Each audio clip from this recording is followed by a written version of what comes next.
if you want to remove a install update that may create some problems and you want to uninstall these updates, so what you have to do, you have to go over here, settings, you have to click in update and security, then in Windows update you can see the view update history. You have to click on view update history, then uninstall updates.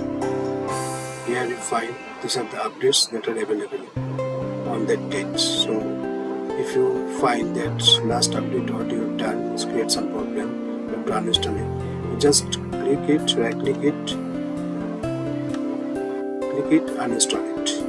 Then it appears that are you sure you want to uninstall this update? If you click yes, the update will uninstall automatically. Okay. So this is the way you can uninstall the install update that may create a problem. So that's it.